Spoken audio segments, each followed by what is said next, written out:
Hello, everybody, and welcome. I am so excited to have Tanner here with us, the creator of TanStack. I've met him briefly at React Summit, which was really awesome. It's cool to meet people in person because you're like these folks are as cool in real life as they are on Twitter, you know. So thank you for joining us. And I guess we could start by having everybody in the chat who's here introduce yourselves. And while we wait for more people to jump in, why don't we start with you, Tanner? Kind of give us a brief introduction. I'm sure the whole world knows who you are, but just in case, you know. Sure. Well, I've been a programmer since out of high school, basically. I got my programming started in like WordPress, building WordPress sites. Eventually got into Angular, 1.x. It was great, glory days. And then moved over to React. Started building a product with some friends called Nozzle. So I did Nozzle for the last 10 years, nozzle.io. You should go check it out. It's pretty sweet. And then about a year ago, a little less than a year ago, I went full-time on TanStack, which is a collection of like all the open source tools that I have managed to want, need, and build over the last, 8 or so years. So now I do that full time. And those tools, you've probably heard of those tools if you use React, but yeah, there's query, table, router, start, which is new, form, which is almost 1.0, virtual. I think pretty great libraries. So that's what I do. Yeah, no, that's awesome. Just looking at the website and seeing like TanStack Router, TanStack Query, and TanStack Table. And I know most folks definitely either use TanStack Router, currently using, or TanStack Query. Literally, everybody I talk to, they're like, "Oh, those were game changers for us. I'm glad that we have them." And I know that the way you created these libraries is to be framework agnostic. And I guess I want to start at the beginning. I know you kind of mentioned a little bit about Nozzle and things that you were building to make your life easier, but what was like the philosophy or the motivation of getting started with these projects? Well, I was primarily the front end dev at Nozzle. I was pretty much the only front end dev for most of the time that I was at Nozzle. And so I needed a way to maximize my output, and open source felt like a good way to do that, where I needed to build solutions to problems I had, and if I open sourced them, I could get a lot more eyes on them and potentially get people to help me make them better. In a way, just kind of outsource what I wish I had, which was a bigger team at my company and more employees and people to help me and partners. And I think I pretty much got that. I was able to make the libraries good enough to attract some friends and some attention. And so that was kind of the primary reason there. And front end code by nature is just really open, and it's less like intellectual property based in many ways. And so I didn't really feel like I needed to keep anything to myself or to the company that I was building. And I also thought that, it could, in the early days, it could help, give me some visibility to the product that I was building with these tools, Nozzle. So I think I accomplished most of those things as good as I could. And that's kind of how it all started. At the end of the day, it was, who's going to maintain this stuff and make sure that it keeps working? It's me. So I decided to move it all to TanStack, and yeah, the rest is history. That's awesome. So do you now work on this full time or? Yeah. Oh, that's awesome. So we still use all of the TanStack stuff at Nozzle, but I do this full time. And so I've been heads down working on the router and Start for the last 8 months straight, and I love it. Yeah, no, that's awesome. I love to see tools made out of necessity of like creating your business that you were in Nozzle to make your lives easier and then sharing with like the world. I think that's pretty awesome. And I know there's so many different like reasons and different frameworks out there. So I kind of wanted to know a little bit more of like your philosophy for front end and why you decided to build the tools that you did, because like you'll talk to someone, they'll be like, this is better, this is better. But I think you have a very interesting philosophy, and I'd love to like hear it from you. I don't know. I mean, there are a lot of times that I need a tool and I find something that works great and I don't build something. So I think it's a bit of a it's a bit of a an illusion that like I just have to build all my own stuff. I use a lot of tools that I haven't built, and I will continue to do so because they're amazing.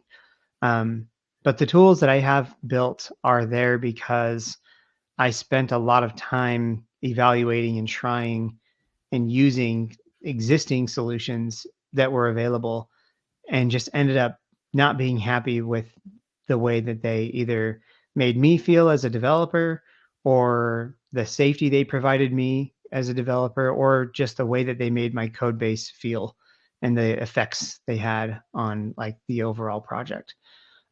So query was very much a direct result of trying to manage server state and cache data from the server in Redux.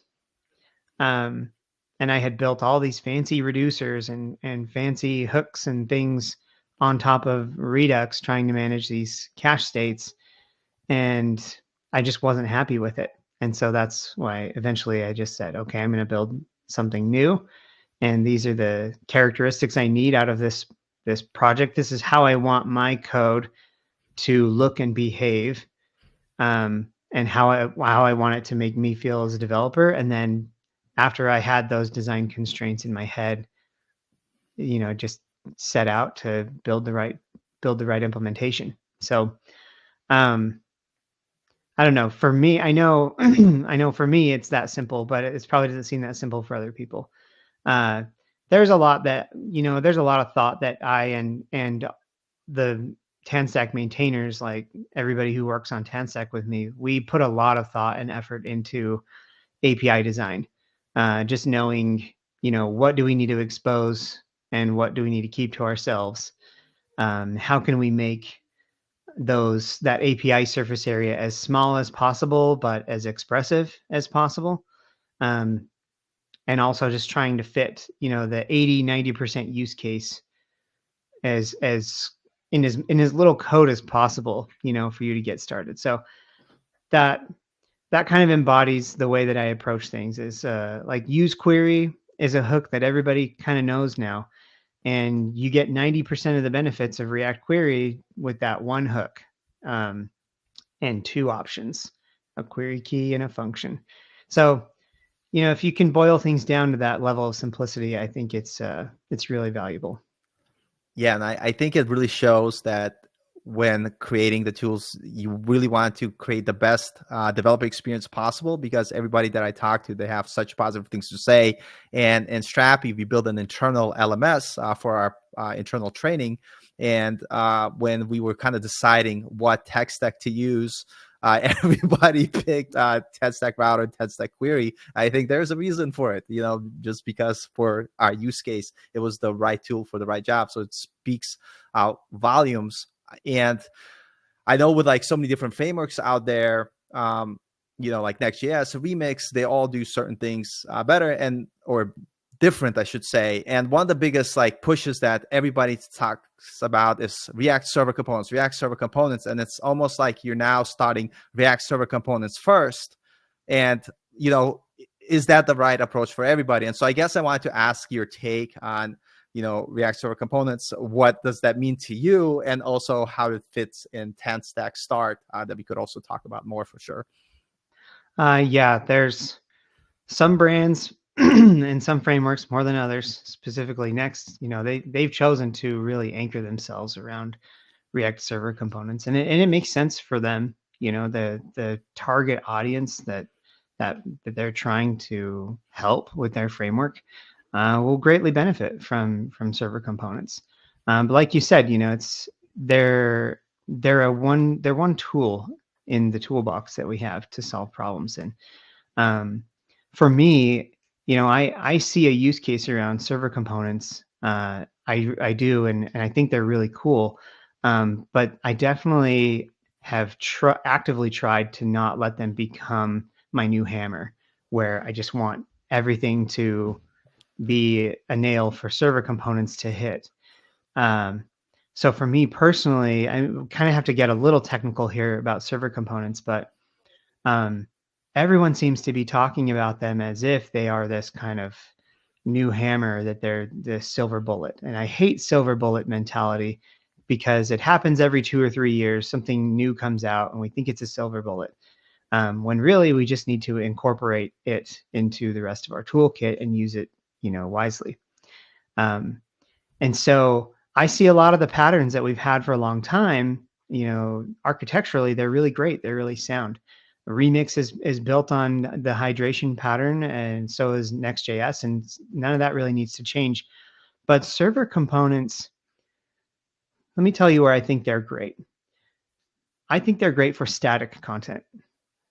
I think they're great for content and markup that rarely changes, which probably doesn't sound like the server components that you're being marketed by the rest of the ecosystem right now. Because when we talk about server components, there's all this talk around dynamism and caching and granular invalidation. And I look at all of that and I think, if you have a lot of dynamic data and you have a lot of markup that's constantly changing, you can still build great solutions with that with the tools we have today. But for me personally, I think like even for TanStack.com, where 90% of the content on TanStack.com is static, it's just documentation, it's markdown. Today, I'm really sad because we have to ship that original markdown and all of the code to transform that markdown into a React element. We have to ship all that code with the original response, that we give, and all the code to transform it down to the client. And that is wasteful. I don't like that. And server components would allow me to stop shipping all of that markdown transformation code and stop shipping the original markdown in some way, right? Down to the client, and it would speed up hydration, and it would make it more, it'd make it feel like I'm just delivering HTML to the client, which is really what I want. It's still hydrated, like I'm still going to hydrate it, and you still have a problem of double data, but that's difficult to solve for every framework.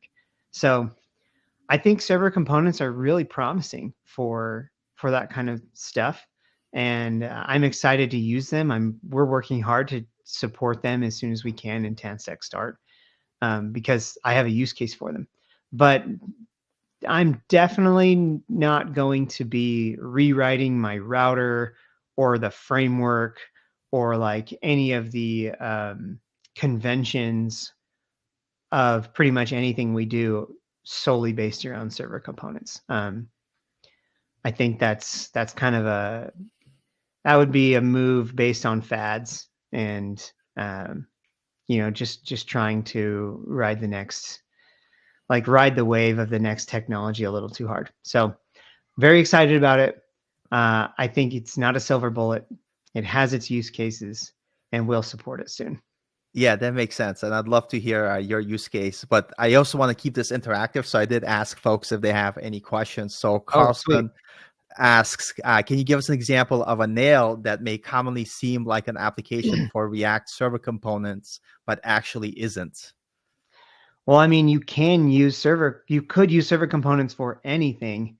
But one where I don't see a lot of value is like if I build dashboards a lot. I build like highly interactive pages that are constantly changing data a lot, but the code is not really changing a whole lot that uses that data or generates the charts or whatever. So if you were to build a dashboard, a really, really intense dashboard or data grid or something like that with server components, imagine every single time you filter the table or change a column or anything that changes the dashboard state, you're going back to the server for every single time you need to make that call. And you would do that anyway for data, but now you're generating all of that HTML on the server and sending it all back. And you think, how much of that HTML is changing every single time that you make this little toggle.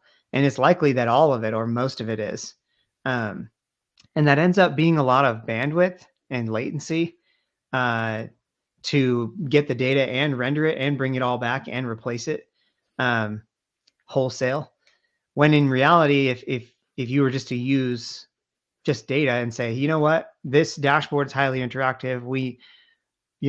We need all the code there all the time. Let's ship down all the client bundle.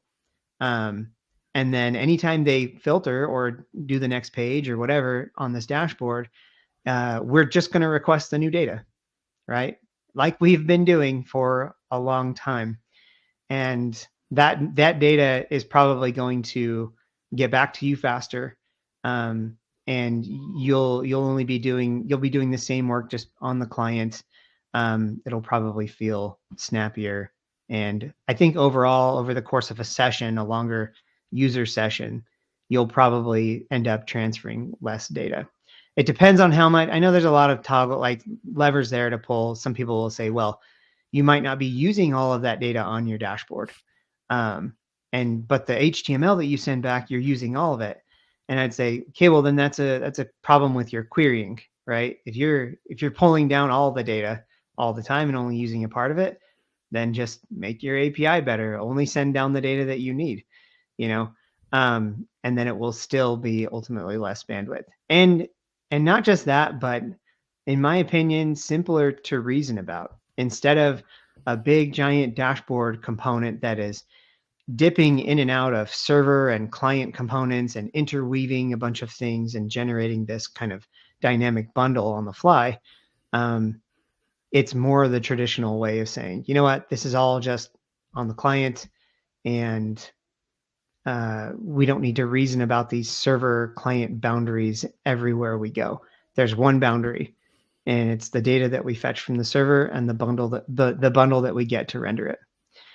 It's all trade-offs, right? But that's a trade-off that I would be happy to stay away from React Server Components for.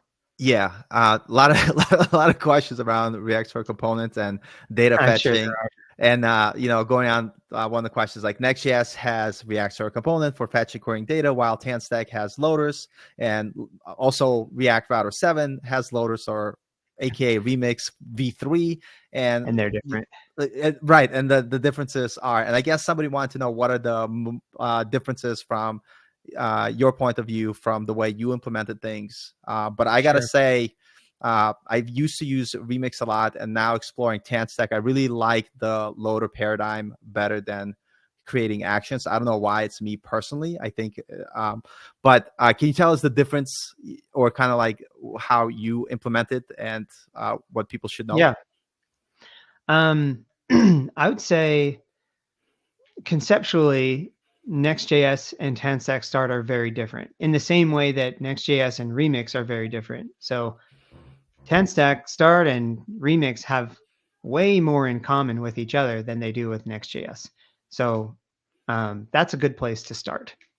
So if you understand how Next.js works, it won't be very difficult to understand how TanStack Start works. And I think that says most everything I need to say about Next.js. They're very much a server first, server component first framework. The router is built on server components. That's just kind of the way that they push you, and that's fine. Their built-in router is, Next.js is the router and the framework at the same time. And it's just very different than the way that I think about routing, which is okay. I think it's more important to talk about the differences between Remix because they are so similar. Yeah. So the differences are a little more important to go over. And there's a lot of questions. Wow, people are just flying them in. Yeah, one stands out. You could always pick, but also I would like you to continue on your train of thought. I will. So I will. I'm we'll just like, come oh back man, to visit okay. the I gotta questions go just faster. in case if we miss any. Don't worry about it. So React Router, as it's now React Router v7. So they're very similar. And React Router, they popularized the loader term and the loader concept. which is really great. The loader concept is amazing. It's basically just a route lifecycle that lives on the route that says anytime we're going to load this route or this nested route segment, here's some things we need to make sure that are done and some data that we need to make sure is there. It's a wonderful pattern. One of the main differences out of the gate is that React Router has two modes. There's like this framework mode, and then there's just the library mode, I think is what they call it. And in framework mode, loaders are server only. They only run on the server. So effectively, they're like a REST endpoint for that route. Anything you do there is only going to be on the server. And then there's also this other thing called client loader, which is the same lifecycle method, except for it doesn't run on the server, it only runs on the client. And you can use them, you can either use both of them or neither of them, or combine them however you want. That gets confusing for people coming over to TanStack Start, because TanStack Start loaders have nothing to do with Start. Loaders are just the router, the client side part of it. And they are 100% isomorphic, meaning they render on both the client all the time, they run on the client all the time, and they run on the server during SSR as well. So you'll get people who come into TanStack Start and they make a loader for their route, and because they're used to seeing Remix, they try and do something that's server based in that loader. Like they try and read from a file, or they try and interact with their Drizzle database or something, like query a database. And they're like, oh, what, it works on the server, but then it tries to run it again on the client. What's going on with that? And that's because the loaders are isomorphic in TanStack Start. So everything you do there needs to be compatible with both the client and the server. Which then begs the question, like, okay, so how do I get the server-only functionality that I would want out of something like a Remix loader or Next.js pages router with their get server-side props or something like that? And the answer is Start. So the reason I did this is because I didn't want the APIs to change whether you use Start or not. In fact, I wanted them to be incremental. So if you're using TanStack Router just as a client-side router, and then one day you decide to use Start, none of your code that you've written for TanStack Router needs to change. You don't need to switch things over or anything like that. But you can move some things from the client to the server, and we do that with create server function. So create server function is one of the utilities that TanStack Start exports. And in fact, it's actually just a utility that's built on top of the use server directive. Yeah, the same use server directive that we see in like Next.js or server components. So create, yes, I'm glad you pulled this up. This is very helpful for people to see. So create server function is basically the opposite of use client for us. If you're doing React server components and Next.js, you say, oh, I need to use the client, and you call use client, and now you kind of opt into the client. For us, everything's client first, and you need a boundary to opt into just doing things on the server, and that's what this function is. So create server function, in this case, the example you have here for fetch post, we say create server function, and we're doing a get method here. And the reason we do that is because you can actually let the browser cache the response from the server function, because it uses the get method instead of the post method. And then this validator is what my kids are running around. That's the validator here is what adds the type safety. So type safety is meaningless unless it's validated. And since we're crossing a network IO boundary here, it's very important that things get validated. So this validator actually isn't doing anything right now. It's just an example. Ideally, you would use Zod or actually check to make sure that the data you're getting is what you expect. But that validator is what then tells our handler what kind of data we're actually using. And now that we're inside of this handler function, we're now on the server. Everything inside of that handler is going to be server only. And in fact, when we bundle your application, we take all of this code and we remove it from the client bundle and any extra variables or side effects or things that it produces. We remove those from the client bundle. So effectively here, when we're fetching this post, all of this console info, path, URL, post, Axios, whatever, all that, none of that even exists on the client.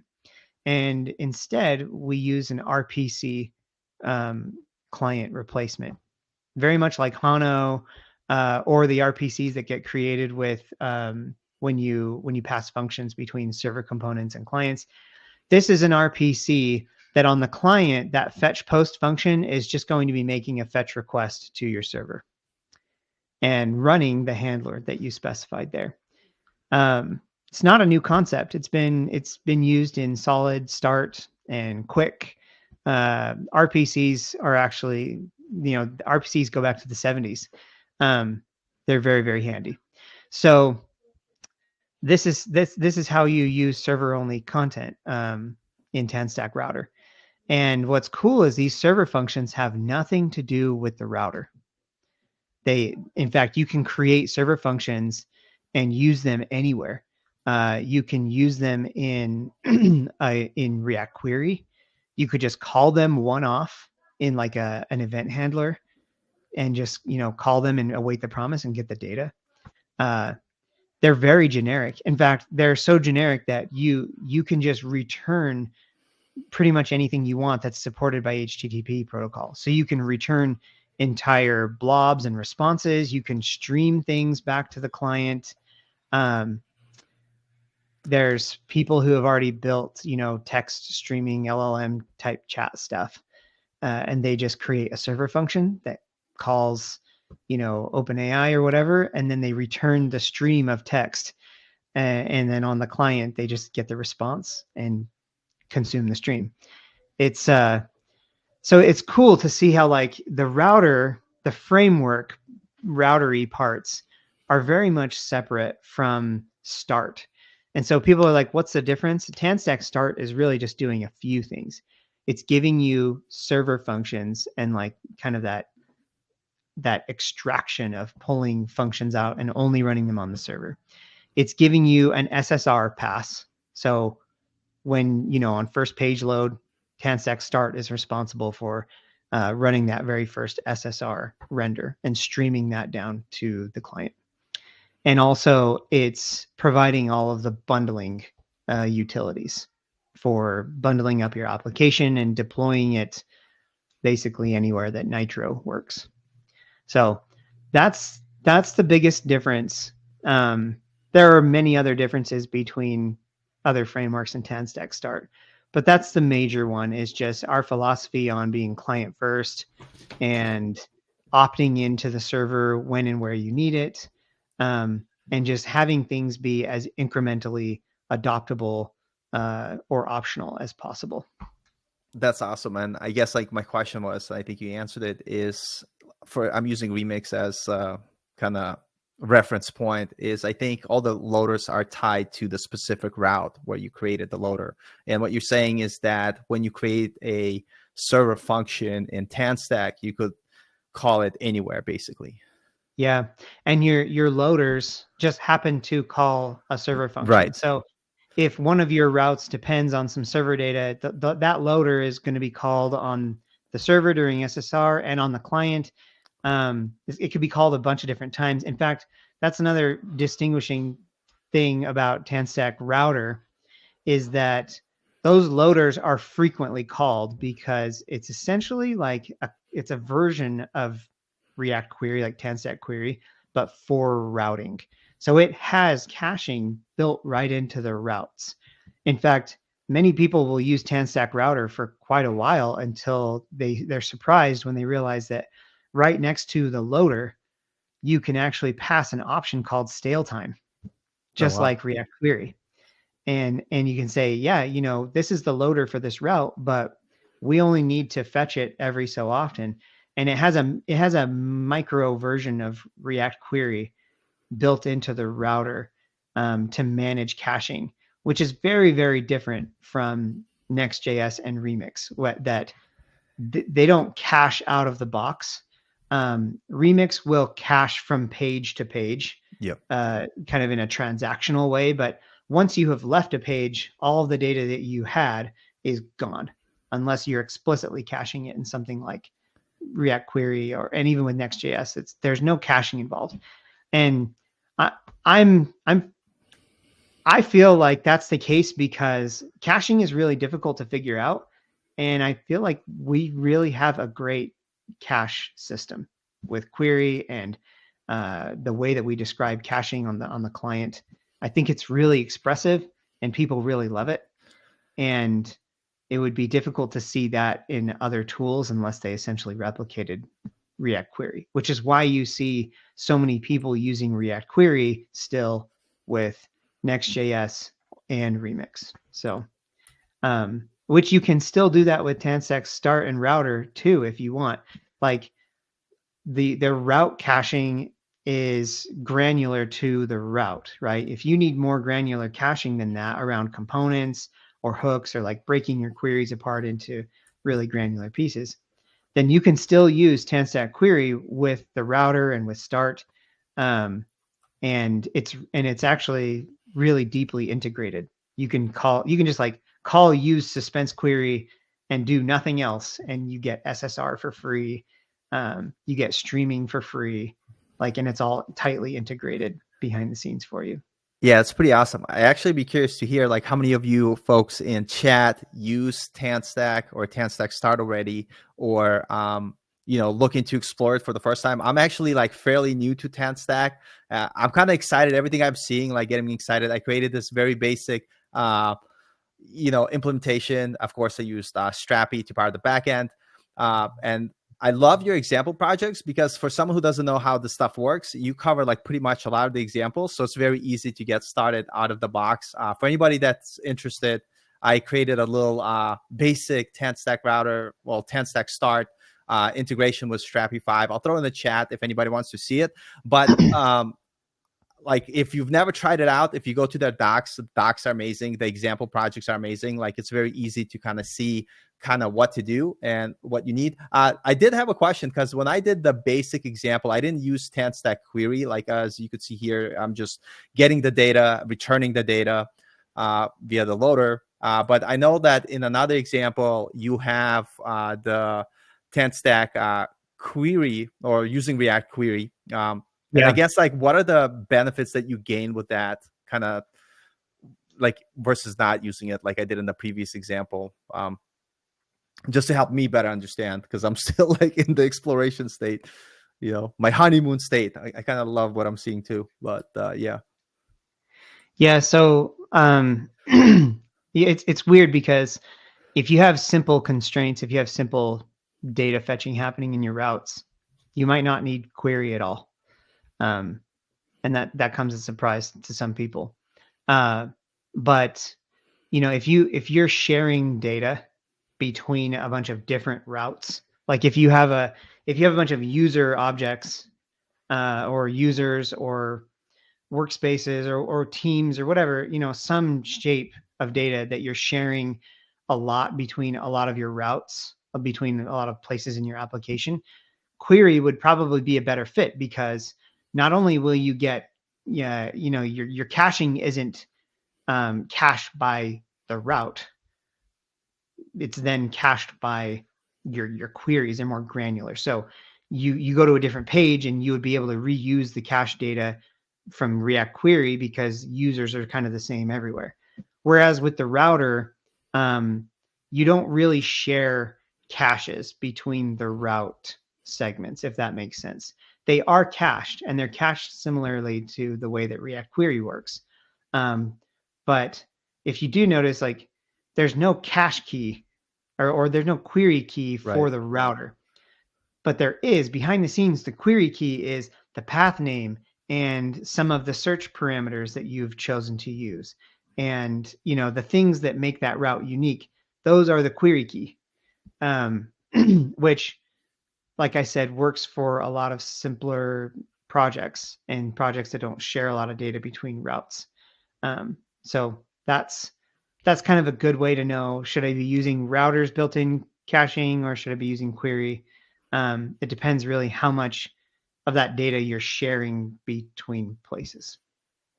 Yeah, that makes sense. I do want to ask a couple questions from the chat. One of the questions is for something other than internal tools like dashboards, let's say e-commerce front store, how would TanStack compare to Next.js approach to React Server Component, take into account requirements for many consumer-facing apps like that needs to be SEO friendly or bundle size, etc. So barring optimizations that you'll get from server components, which we can't do yet because we don't have them, but we will. Barring any of those differences, there's nothing stopping you from delivering the same experience with TanStack Start that you would get with Next. SEO is really, it's still up to you. You still have to provide meta tags and descriptions and content. You still have to structure your data for SEO, regardless of the tool that you're using. And when it comes to like, just kind of, does it have SEO or not? I mean, I spent 10 years in the SEO industry, right? 90% of the battle is just getting away from client-side rendering. So the fact that it does SSR there's most of your SEO right there. Now, what were the other parts of that question that they asked? I can scroll up and check it out. Taking into account requirements for SEO-friendly bundle sizes. So bundle size, I mean, barring the differences between React Server components, which are significant. Like if you have bundle size concerns, like real, let's call it real bundle size concerns, then React Server components would definitely be helping you out. But honestly, if that is your biggest concern is bandwidth, I would wager that you probably shouldn't be using any of those. You should just be using like Astro, something that actually is static and not hydrated. But that's, I mean, that slightly off topic, but apples to apples, other than React Server components reducing that bundle size, there's nothing stopping you from doing anything you would do in TanStack Start that you would do in Next. Now, there are some things that Vercel themselves provide, around like use cache, PPR, kind of some of these more bleeding edge and temporarily proprietary patterns, right? If those are the bleeding edge tools that you want to use, then yeah, you should go use them. But like for instance, tanstack.com needs to be SEO friendly, and it is. We have great SEO. I made sure of it. Our bundle size is acceptable. We do have hydration, and we do have to hydrate a lot of like pretty much the entire app. So there's some bundle size things there, but where most of the content is static and it's not super interactive per se, it's not a big problem. And we do a lot of cool stuff too. So, I know that it's been relabeled as ISR for some reason, but really all it is just cache headers, CDN cache headers, stale while revalidate. We do all of that. So when you go and request a page from tanstack.com, unless you're the first person there after some cache purge, you're probably going to get a cached version of that using just CDN cache headers. And you can use CDN cache headers on the entire HTML response. You can use them on individual server functions, in fact, as long as you can even cache them with posts, but you can even cache them with gets. So it's like method get. You can return cache headers, and CDN will actually cache those as long as it's an exact hit, and you can specify in the cache headers whether you want to include certain search parameters. It's a whole thing. It goes deep into that, but there's a lot of great patterns that are pretty much shared by every host and every framework. And if it's SSR enabled, it's going to be great. So if you don't think tanstack.com is good enough, then don't use TanStack to build something for SEO. But I would wager that it is. There's obviously room to grow React Server components. There's like e-commerce examples that are like, oh yeah, every millisecond is $1 million or something like that for e-commerce sites. Maybe we'll get there to care about those things, and maybe we won't. I'm happy to let Next.js and other frameworks obsess over those very specific use cases and outcomes.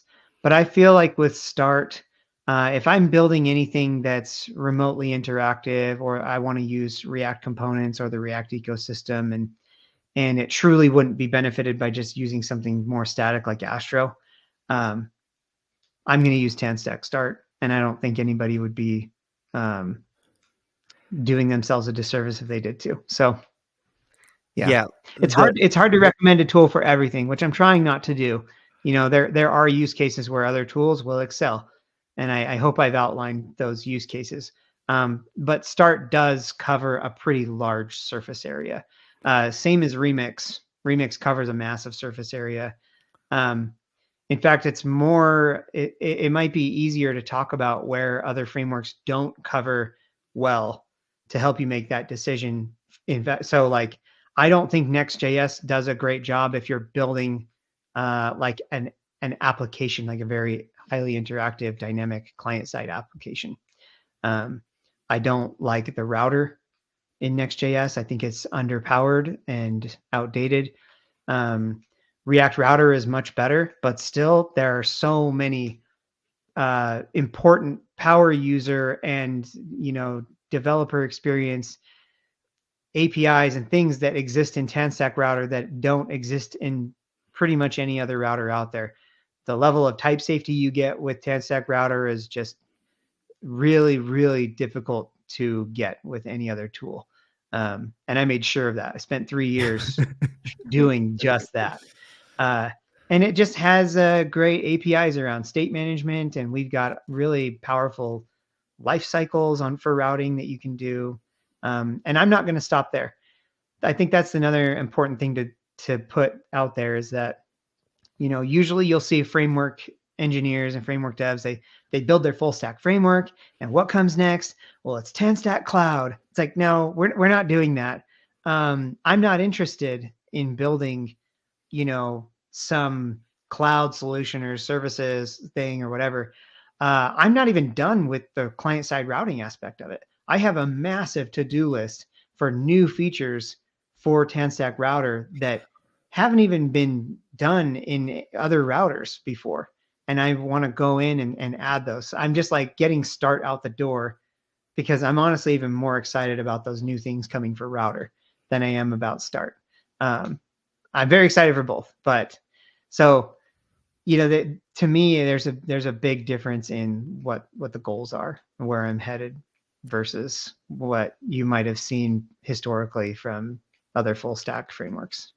Yeah, and I mean, to your point originally, like doing stuff for Nuzzle, you were like, I need these things for ourselves, and this is what I want to build because this is going to solve the issues that we have, and it'll probably solve issues for others. And I like the fact that that's been your kind of driving force to build the things that solve the problem that you have. And I think, like with all the different frameworks out there, I think if you're looking to build an application, understanding the requirements and understanding how to kind of decide which tool is the right for you is the important part. It's like, don't just treat Next.js as the solution to solve all the problems. Don't lead with the technology first, lead with the requirements first, and then decide what makes sense for you. And that's why for me, like, I love exploring different things. And I am a bit late on the TanStack, but I'm, to be honest, like, Next.js, I have my opinions. I think they're good at what they do, but I preferred Remix over Next. And now, like, looking at I did TanStack too.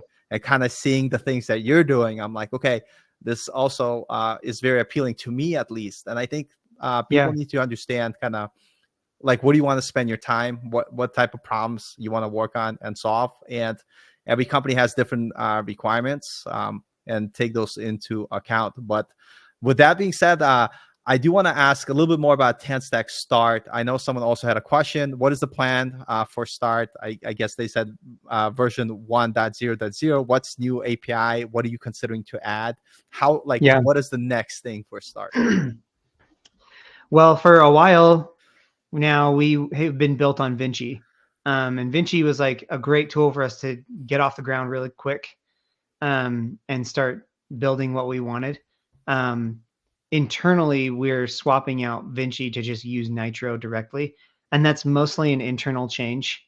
Um, so it's not going to change really anything for the public API. It might change the way you configure uh, things like with app.config.js, that little configuration file. Other than that, we're mostly undergoing that change because we need more control over, the server side and the aspect of that, and the builds. We need more control over the build system as well. And so, like, one of the examples is I'm trying really, really hard to add an SPA mode to TanStack Start, which sounds weird because somebody might just be like, well, if I just want to, if I, in fact, I saw somebody ask a question. They're like, React says to use a framework in their docs. Is using TanStack router and query or whatever, is that acceptable? It's like, yes, that's a framework. It's an SPA framework. Regardless of what the React documentation and their current marketing would have you believe, like, it's perfectly suitable to build an SPA with React, and there are frameworks to do it. React Router and TanStack Router are pretty much those frameworks, I think. And so that's perfectly acceptable. So back to what I was saying before, it's like you could just use TanStack Router and Vite and be good to go for an SPA. But that's not the entire picture, I guess. If you didn't need to build your own API, you have a team, very common for enterprise companies to say, front end is isolated. You're not doing anything on the server at all. And if that's the case, spin up Vite, use TanStack Router, and you're on your way. And you can just call your API that that's written in Go or Java or whatever that your other team maintains for you. Great. But if you want to build an SPA but still have some full stack capability like server functions, not necessarily SSR, like you're not looking to do an SSR application, but you still want to have that nice like server function capability to say it's an SPA, but I'm going to be communicating with, on like full stack across to like some node server, which is still even beneficial if you wanted to have a layer there. They call it backend for front end, Yep. right? Where you can call into, this node layer or this JavaScript layer that's yours, and you can sift data and do things there and only send things down that need to get sent down. But then you're still just communicating with another API beyond that. That's really valuable. And so I'm trying to add in like, it's not even a mode, but it's like you can use TanStack Start without SSR, basically. And it just becomes an SPA. It's all client side only, but you still have access to server functions, which is really, really neat, because with access to server functions, not only will you be able to, have that layer where you can query your API or build your own kind of bespoke API on the fly, but when server functions come out, now you'll be able, if you do need to consume, like large amounts of like static React elements or whatever, you can still get server components, but using just a client side SPA, right? There's no SSR or anything like that. It's just server components. Really, all that is just returning React elements in a server function. That's really all it is. So to build that SPA mode, like to stop, to say you can use Start, but just don't use SSR, we need more control over what Vinci is able to give us, among many other things. Other things being static site generation, which kind of works today but needs to be better, and just overall being able to like expose more of the innards of the framework directly to you, the developer, to like control and do what you want with. So that's going to be the biggest change to 1.0. And it's not going to be a big one publicly, like public API wise. What you see today in TanStack Start is pretty much what's going to be there. Unless we magically figure out server components before 1.0, which I wouldn't expect. But they're going to be incremental. I've done all of the necessary research to know that we can introduce server components in a non-breaking way. But yeah, what you see today is pretty much what you're going to get, other than just we're going to be fixing bugs and polishing things up and making things faster and better. And documentation will obviously be way better. Yeah, sorry, that's a long answer to a simple question, but yeah. No, this is pretty awesome. I'm pretty excited. I did want to say, like, I know right now you're not supporting React server components, but what does your ideal implementation look like? Like, what were you thinking? What was the dream of how were you gonna support them and implement them? Because I'm assuming it is going to be different than what Next.js is doing. Yeah. It's funny. So when Next.js, they started doing server components, I immediately started kind of working on how do I want to use these things? And in my mind, I looked at it and I said, what is this server component? What is it really? And all it is a stream of text. And that stream of text just happens to be able to get upgraded to a React element on the client. That's all it is. So when you break it down to those primitives, it becomes more clear how you would expect to use those things. It's crossing the network boundary, which means it shouldn't really have anything to do with the client side stuff at all, other than just where you're consuming it. But like all of the server component magic, most of it just happens on the server, so okay, that kind of fits into server functions, right? Our RPCs. And I'm like, well, we have server functions. So what's the difference between returning JSON or returning an image blob and returning a React server component? Well, the difference is just in the response type, right? And the response type is just a stream of text. And so not a lot of tools and not all of our tools in like the front end ecosystem are actually very stream aware and stream forward. They haven't been for a long time because streaming is a relatively new pattern for front end development, right? It's always been there, and it's been maturing over the years, but it's a new pattern that's being popularized, I guess is the right way to put it, at least for me. So when I look at streaming, I'm like, okay, what tools do we have in the ecosystem that understand streaming right now? Not a lot. I mean, even React Query currently, as it is today, doesn't understand streams coming back. Everything it's all about promises, right? Async, await, promises. And that's not server components, because server components need to be able to stream. That's just how they work. So when I saw that, I knew, okay, there's going to be a lot of work involved in upgrading the primitive tooling that we have in the router, and hopefully coming soon, React Query, TanStack Query, for handling streams and more generally async iterables. So that was kind of the vision I had for it, was that if I can make server functions in Start support whatever streams of whatever, then technically I'll be able to support server components. And then on the client side aspect of it, it's like, okay, I can receive a stream. How do I take that stream and render it? If you look at Next.js, they do that for you magically and automatically. So like when you're streaming or getting responses that are server components coming back to you, it comes back and it's already an element, right? It's an element, and you just render it, and that looks really clean. It's like, oh, cool, I just get this element back and I render it, and it's like, cool, I'm done. But to that, I would ask, like, the raw primitive form of the response, the stream of text is gone. It's no longer in my control. I don't have access to that original response, and that gives me concerns of things like caching and transport, because so long answer to a short question again, but this was kind of like the golden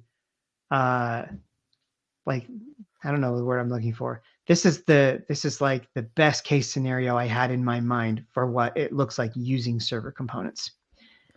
I could create a server function, and that server function, instead of returning JSON, would just return like the post. Like, let's just talk about, post, blog post. Yep. It would just return the post as a server component, the entire server component for the post. That's cool. And it's just a function. And you call it and it returns a stream. And you're like, great, what do I do with this stream? And now you can go over to your component and just forget about SSR, forget about, even the router. Let's just talk about use query. You can call use query, and the query function calls that server function that's going to return a stream of text. Okay. And then down in your component, when you say query, you get the data off of the query. Data is an async iterable, right? And you can do whatever you want with that async iterable that you wanted.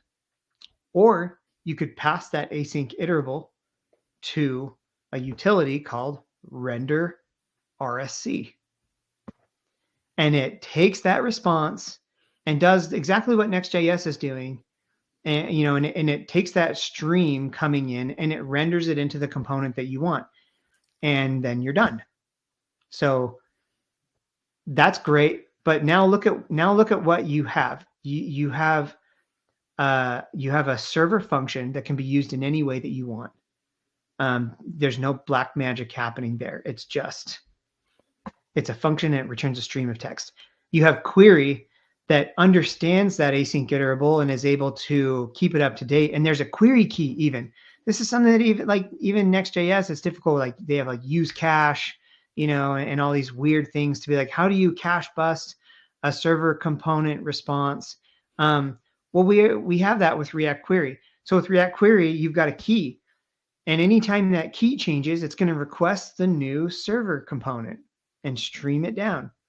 Or anytime you need to invalidate stuff, you say, oh, you know what? We added a new post. Let's invalidate all of our posts.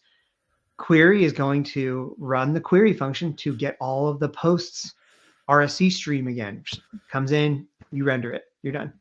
You get caching, you get SWR, stale while we validate caching, you get granular invalidation. And not only that, but you now have access to a raw primitive, which is a stream of text that you can do amazing things with. Like, now go and add the React Query local storage persister. And when that React server component streams down to the client, every single chunk as it streams down to the client, that raw text, we store it in local storage under that query key. And then you can hit reload, like refresh the page, hard refresh, and we can pull all of that out of local storage and use it right there synchronously in the query. So it's like you can cache server components anywhere. You could cache them anywhere that you can stringify data, right? And that's what that was my vision for server components, is that we would stop talking about them as elements and stop talking about them as this magical hammer and just start talking about them as what they are: raw data. They're streams of text. That's all it is. It's just serialized React. And we can start talking about it in terms of primitives, because primitives are transportable. They're universal. We can move them around. We can store them, cache them, manipulate them, do whatever. That's the vision. That's what I'm building. React server components coming to TanStack Start, that's exactly what they're going to be. It's going to be very raw primitive forms with awesome utilities that let you wrangle and use the data how you want. It almost sounds like you love magic, but you hate black boxes, and you want to give people kind of like more control or options from the sound of that. Yeah, magic is great as long as it's responsible for things that nobody wants to touch or get in the middle of, right? Like React. How does it update the DOM? I don't care. And that is a black box, a magic box that I am happy to give up, right? But for me, I spot things where I'm like, you know what? I like where they went with that. Like, what a simple API. But if I want to get in the middle of that, if I want to customize that experience, number one, will I need to customize that experience and get in the middle of it? Or do I need to, how can I build tools around that? And can I do that with the existing API? And when I see APIs that are too abstracted and too magic boxy, that you can't, they offer no inversion of control. You can't customize them in any way. To that end, I see, you know what, I'm never going to want to use that API. So Yeah. Yeah, that makes sense. And I do want to be mindful of your time. So let's just see if anybody has last minute questions. I don't Or have if a hard stop or anything okay, like that. okay. Just We can wanted to check go. in, yeah, no, No, because you're good. that's awesome. Yeah. And yeah, so if you have any more questions, definitely ask. Yeah, but I'm excited to like see the evolution of TanStack Start. I'm a big believer that folks need to have options, because sometimes I talk to developers, they all say just use Next.js. And my second question is like, why? And then they don't have an answer. And so to me, like, I feel like it's important to kind of try all the different options that are available and like take on like the deep dive to kind of understand where and what they do and where you get the benefit. I do have a question because I'm looking, by the way, if someone in the chat haven't tried TanStack, definitely go check it out. I'm looking at their website right now, and the part that like I'm looking here, like you have TanStack router, TanStack query, TanStack table. Like the question I have is, what else are you going to add here? TanStack, like, do you have any additional things that you're thinking of adding? There's some long running projects that we're still working on that, you know, I'd say they're in like the stage 0. We're not sure when they're going to happen, if they're going to fully happen or not. One of them is, well, there's probably 3 that I can think of. One of them is time. Oh, I'll say 2. One of them is called TanStack Time, and we're trying to build it on the new temporal APIs. But essentially, it would be headless utilities for manipulating and building time-based components. So we're talking about calendars, date pickers, date range pickers, duration pickers, things like that. Not sure, that one's moving very, very slow because we just have to be careful with how we approach that. And we may not need it at all. We're just kind of seeing what happens. So that's one. Another one would be TanStack Select, which would be it'd be a new modern take on headless select and autocomplete experiences that could go really, really deep. I have some select boxes that I built in Nozzle that they borderline are like data grids in a dropdown.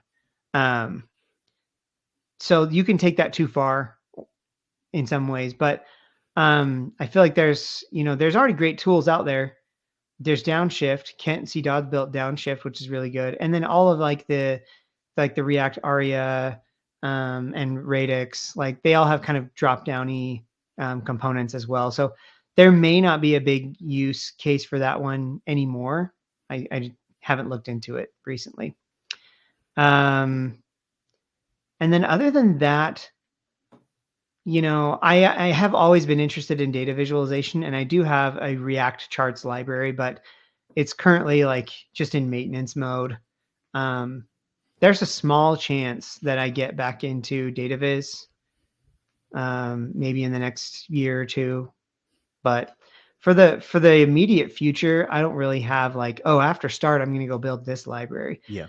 I haven't seen a big need for another big library in the So, ecosystem yet. So I someone, would rather go back and just keep improving yeah. the router, which still has a lot of room to grow. We'll probably be working on Start forever. And Query also still has a lot of room to grow. So, and virtual Heck, I was talking with Kevin Vandy, who takes care of TanStack Table for me, and he's building a new version. And we're talking about new things to do in virtual and table. In fact, so yeah, I'm way more excited about the next versions and next iterations of all of the existing libraries, Nice. because TanStack Store is a fully reactive store built on kind of a signals implementation. And I'm really, really excited about signals. I'm excited about Solid 2.0 and like embracing the signals pattern and ecosystem, and what does that mean for agnostic libraries. So building a new library, probably not anytime soon, but Somebody did in chat say, Devin, TanStack AI question mark. I know a lot of folks, they want to integrate AI with everything, because a lot of good common use cases, and some, some I people, mean, hype, also, but at the same time, like, yeah, yeah, TanStack AI, it's like, I don't know what that would be right now. I mean, Vercel has like the AI package that's pretty good, you know. Um, I feel like the utilities around AI don't need to be that complicated. yep, A lot of it you can kind of just do on your own. A lot of it comes down to just like the state management that you're using when you get those responses back. And to that, I would say, we're improving TanStack Query to handle streams, right. hopefully soon. So there you go. There's TanStack AI, but it's not, hey, this is only for AI. It's like, no, what is AI? What is AI, right? I mean, to a developer, AI is just streams of text. Yet again, I mean, what is it? It's server components. It's streams of text that that may or may not be structured, and it's just the state management around that experience. So, in a way, I would say TanStack, all the TanStack tools right now, they are TanStack AI. Like you might use them, you might not. Who knows? I like how you pick and choosing like interesting problems to solve and not all the problems to solve. I think that's kind of very important Yeah. for folks to kind of, yeah, it's kind of cool. Like I have the problems that I'd like to solve. Like I know Theo, he's got his T3 chat, right? That's he's working on building, the OpenAI chat competitor, which is super cool. I love it. It's fun. Um, and to that, I'm like, well, what libraries would Theo need to build something like that? And he probably doesn't need many more libraries. He probably just needs the libraries he's using right now just to be a little bit better. Um, to that end, I would be like, well, I want to make sure that he's using TanStack Router so that his URLs are shareable and he's got good URL state management.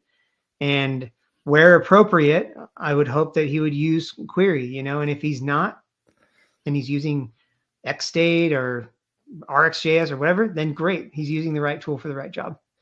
I just don't see, for me to get into say, oh, I'm going to build TanStack AI, I would have to pivot to just becoming like right. this AI dev for the next 2 or 3 years to really get a handle on, well, what is missing, if anything, right? So I don't see a lot of people complaining um, about like the AI space and consuming AI stuff. Yeah. They figure it out, it works, and yeah, that's great. So Yeah. I'm No, mostly looking for people who are complaining about stuff, like right. Yeah. I think that's the important part, is don't try to solve everything for everyone, but be good at the things that you're doing. It's kind of yeah. similar, like, what we try to do at Strapi as well. I saw somebody mention, can we see TanStack Router in Angular? Yes. And that is actually a really good question. So right now, TanStack stuff's mostly agnostic, pretty much all the libraries, except for Router and Start. But hopefully not for long. So we are working very closely with the Solid team right now, because Solid Start is built on almost the same tech. It uses Vinci right now, Nitro. It has server function RPCs. Like the concepts are very, very similar.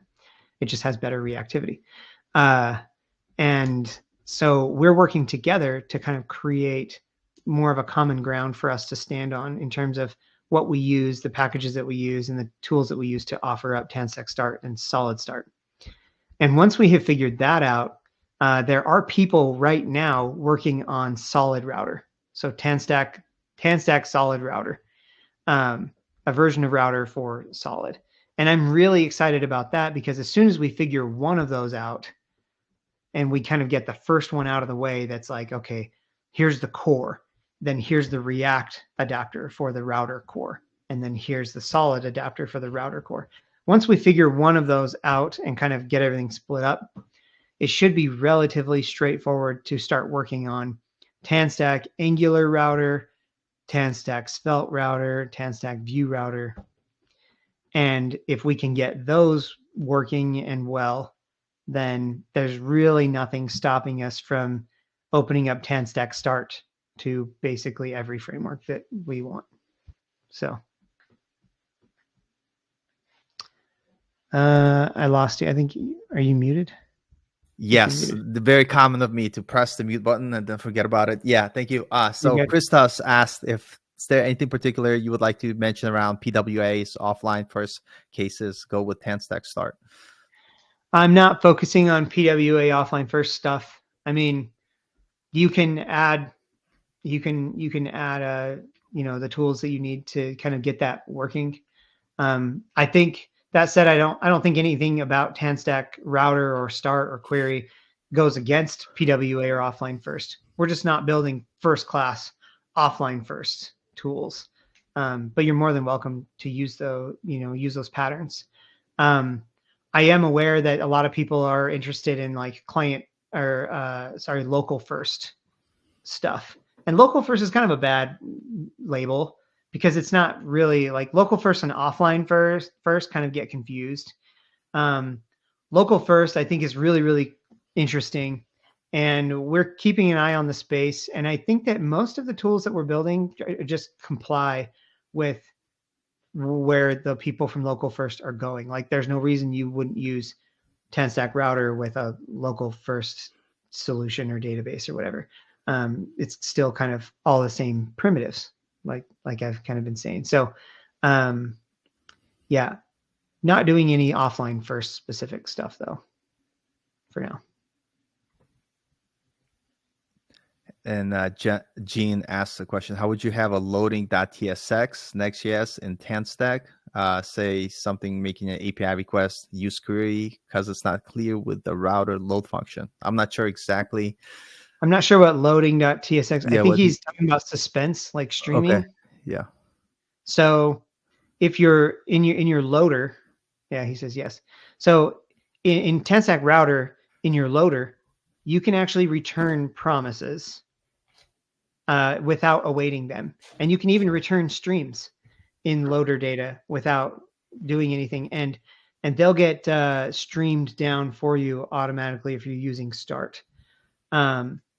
And if you want to, however, await those and do more of like a suspensey kind of a thing, you can use the pending component.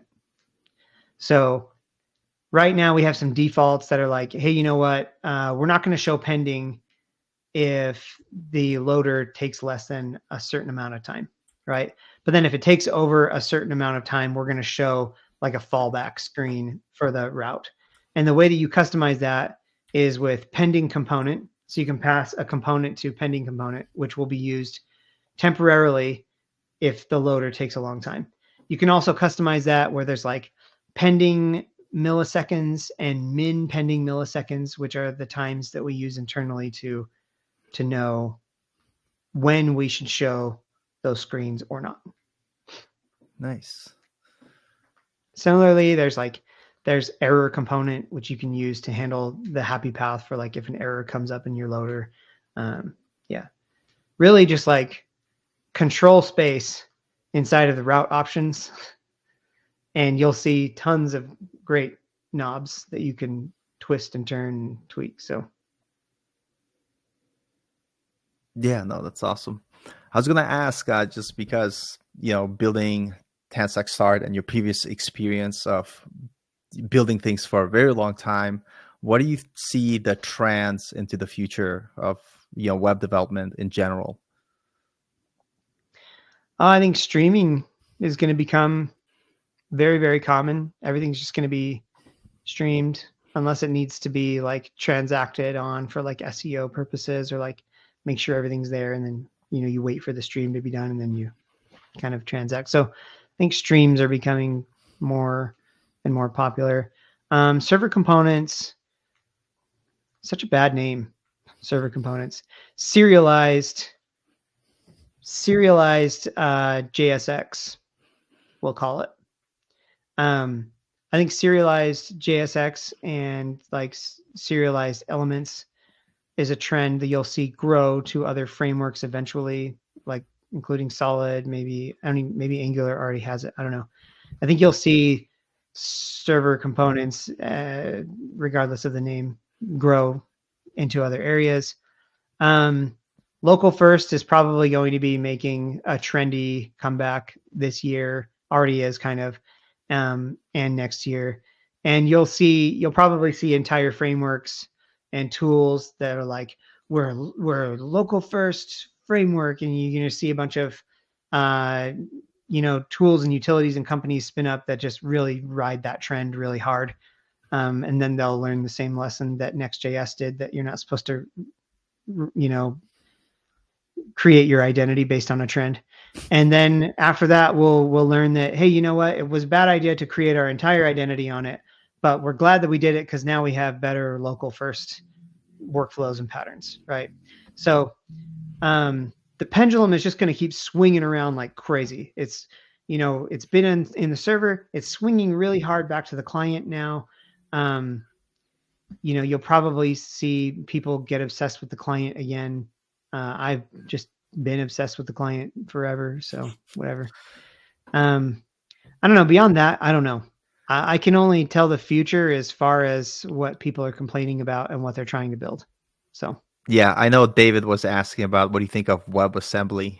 It almost seems, people talk about it in web a lot, but hey, it's neat. It's cool. I mean, I think it's still going to be a while before it gets down into the more reachable areas of like common web development, but it is powerful. Like there are things that have been done with WebAssembly kind of in very niche areas that are very impressive for performance. And I think you can run Postgres in the browser now, like with WebAssembly, like really weird things, cool things. I think Figma like rebuilt all like their entire rendering engine in WebAssembly or something. I don't know. So I haven't seen that trickle down to like things that I would use every day, being like, oh, I got to know how to do WebAssembly, it's still very niche. So I do have a completely random question, just because I switched careers like late in my life. And the question is always like, is this the right path for me? And I know there's a lot of new students who are thinking about going to computer science, or at least learning web development or programming. But with all this talk about AI and, separating the truth and the hype, is it going to replace all the developers? Do you have any thoughts like on that? And also any kind of tips for anybody looking who's maybe graduating college or thinking of going into this field, what to think about? I have seen a lot of fear, uncertainty, and doubt around like AI and becoming a developer. And yeah, everybody, it is really exciting to go look at V0 and Bolt and OpenAI stuff, and just look at, wow, look at what these tools can create on the fly. It is really impressive. And I definitely think that they're going to not necessarily be taking people's jobs, but they're going to be taking certain responsibilities from existing jobs. And that's just going to get,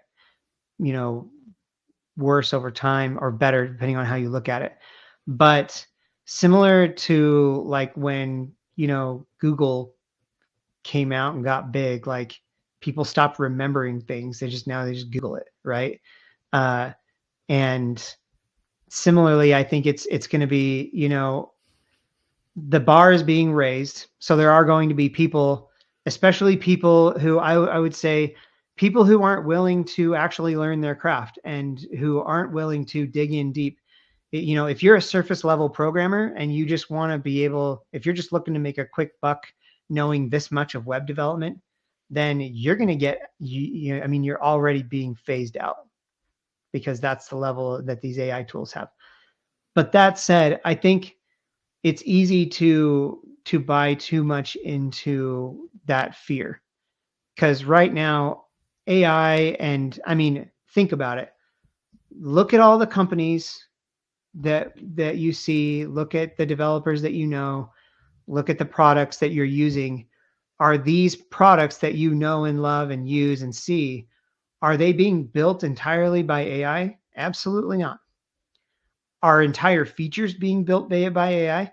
I'm sure you could find one or two or whatever, but a vast majority, like 99.9% of them, no, still no. Are the developers working on these products using AI to build those? Probably. Absolutely. Maybe they start with AI and then they take it from there. Maybe they're iterating with AI over and over and over until it's correct. But I would say that that it's very early days still. Yeah. And if there was a timeline for when there's going to be no more developers, we're at the very, very, very beginning of that timeline still. And there's still a lot of time and opportunity to become an expert and a craftsman and solidify your usefulness in the future for sure. So anybody who sees AI doing their job now and wants to give up, keep learning and keep going and dig deeper. You just need to dig deeper than the AI. You need to be able to do things that the AI can't do. You need good reasoning skills. You need good architecture skills. You need to understand why is the AI choosing to do these things, and how can I look for, well, actually AI is not right here. You need to be a leader for the software that you're creating. And if you're not willing to do that, then sure, go find something else to do. Um, so I feel like that's kind of that's the soft welcoming answer, but Yeah. also the harsh reality at the same time. There's Yeah. still plenty of opportunity, and there's still a lot of money and professionalism to be had in this world. And if I was starting out today, I'd be like, holy cow, this is amazing. 10 years ago, I would have had to learn how to do all this stuff by hand and write my own state management and write my own blah, blah, blah, blah, blah. And now you're telling me that AI can just do it for me. Okay, just skip all of that stuff and continue to learn. Like it's almost like when I was learning how to program, I learned with Angular. I didn't even know really how to write good JavaScript, but I just learned Angular. And that allowed me to leapfrog a lot of like the time that it would have taken to just, oh, I got to become really, really proficient in JavaScript to build something. No, I built an iOS app that used, what did it use? It used Ionic with Angular 1x, and I shipped it to the App Store. I launched it, and I didn't even know JavaScript fully. Does that mean that I didn't learn JavaScript and learn why and learn all the ins and outs? Absolutely not. You have to go and understand the fundamentals. It just means that you can move faster. Yeah, no, I agree with that. And I think like anybody who's kind of thinking about AI taking all our jobs, I think that argument could be made any field. And I think like when you pursue something like programming or any other career, you're doing it because you have this curiosity to know how things work, or question, or be excited about the path. Yeah. It's not just the job, it's just part that makes you excited about having purpose in your life. And I think if, like you said, if it's for a quick buck, learn the surface level, you're in trouble no matter what field you go to, Yeah. So I think that's something to keep in mind for sure. I think too that AI, right? I mean, as it is today, and until we get to, super like ASI or whatever they call it, like artificial super intelligence, like until we get there, AI is only going to be capable of anything that's been accomplished up to that point, Yeah. trained on up to that point. And if you look at front end programming or back end development or full stack or whatever, if you look at the current state of things and if you believe that all the problems have been solved and that everything is perfect and as fast as it could be and as good as it could be, you're wrong. And that's the current limit of AI, is it can only use where we have gone thus far.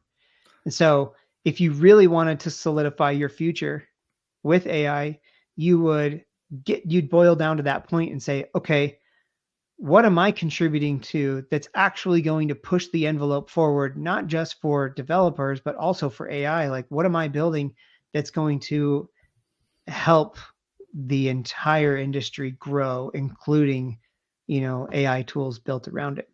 What am I doing and building that's new? That may not be, I mean, that's a really low level, like dev tools kind of a motto, right? You don't need to think that way if you just want to be somebody who builds products and sites for customers and clients and whatnot. But I mean, it kind of applies there too. It's like you just need to make sure that you're providing value to your customers, and that you'll continue to be able to do that. Yeah, that makes sense. Well, that was a great chat. I really appreciate your time. And thanks for everyone who stopped by to say hello. We are going to repost this on YouTube. And if you, like I said, if you haven't checked out TanStack Start, definitely check it out. Or, if you just want to use TanStack Query or the router, very awesome. I'll put the website in the chat for the start. Very easy. And then I was also going to say, if you never tried Strapi, I did create a little example that uses TanStack Start because it's awesome with a Strapi project. I'll share the little blog post here. If you are interested, you could check it out. But with that being said, huge thank you to you, Tanner. Really love what you're doing. I'm so happy that other friends of mine on the team convinced me to take a deeper look into TanStack and have this amazing conversation. And it was awesome meeting you at React Summit You too. in New York. So thank you so much and have a Thanks for great rest having of me the on. day. You're Appreciate it. welcome. Bye, everyone.